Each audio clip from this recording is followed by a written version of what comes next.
Arrest అయిన మావోయిస్టుల్ని పోలీసులు విజయవాడ కోర్టుకు తరలిస్తున్నారు. మరింత సమాచారం మా ప్రతినిధి జయప్రకాష్ అందిస్తారు. జయప్రకాష్, మావోయిస్టుల్ని కోర్టులో ఎప్పుడు హాజరుపరచనున్నారు?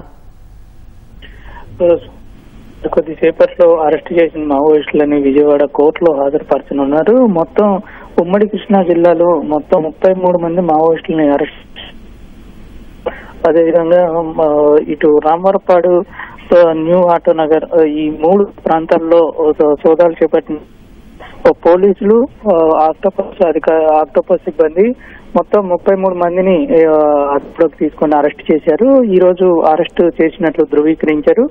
ఈ నేపథ్యంలో విజయవాడ కోర్టు, తాలూకా కోర్టులో ఇటు పెనమలూరు పరిధిలో అరెస్ట్ అయినటువంటి 28 మందిని, అదేవిధంగా ఇటు మిగతా వాళ్ళని రామవరపాడు పడమట పిఎస్ పరిధిలోకి వస్తుంది.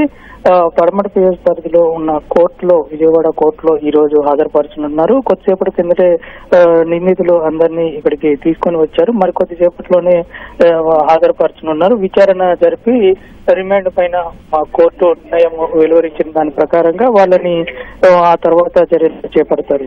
ఈ కేసు పూర్వపరాలు చూసుకున్నట్లయితే ఛత్తీస్గఢ్ నుంచి తలదాచుకునేందుకు వివిధ రూపాల్లో, వివిధ సమయాల్లో, వివిధ ప్రాంతాల నుంచి ఇక్కడికి వచ్చినట్టుగా మహేష్ చంద్ర లడ్డా ఇంటెలిజెన్స్ ఏడీజీ తెలిపారు.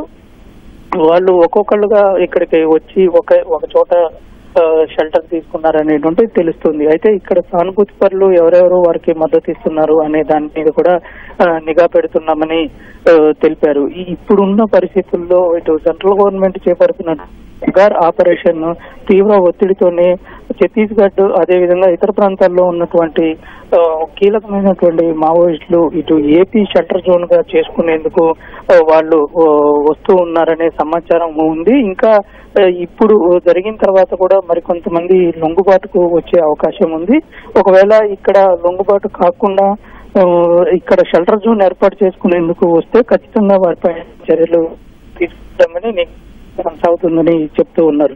అయితే ఇప్పుడు ఉన్నటువంటి వాళ్ళంతా ప్రస్తుతం షెల్టర్ జోన్ కింద వచ్చి కొన్నాళ్ళు ఉన్న తరువాత మళ్ళీ దండకారణ్యానికి వెళ్లి యాక్టివ్ గా ఉండేందుకు ప్రిపరేషన్ చేసుకుంటున్నట్టుగా తమ ప్రాథమిక విచారణలో తెలియదనేది ఇటు అధికారులు, ఇంటెలిజెన్స్ అధికారులు చెప్తూ ఉన్నారు. మొత్తం మీద ఇప్పుడు ఈ అరెస్ట్ చేసినటువంటి వారందరినీ సంబంధిత కోర్టుల్లో ప్రవేశపెట్టే తర్వాత వీరందరినీ ఇటు ఎన్ఐఏ కోర్టుకు కూడా ఈ కేసు తరలే అవకాశం మనకి కనబడుతోంది. ఇదంతా దేశద్రోహం కిందకి వస్తున్న నేపథ్యంలో తర్వాత దీన్ని ఆల్టర్ చేసే అవకాశాలు కూడా మనకి కనబడుతున్నాయి. మొత్తం మీద ప్రస్తుతం అయితే ఈ విజయవాడ కోర్టులో ప్రవేశపెట్టనున్నారు. స్వప్న.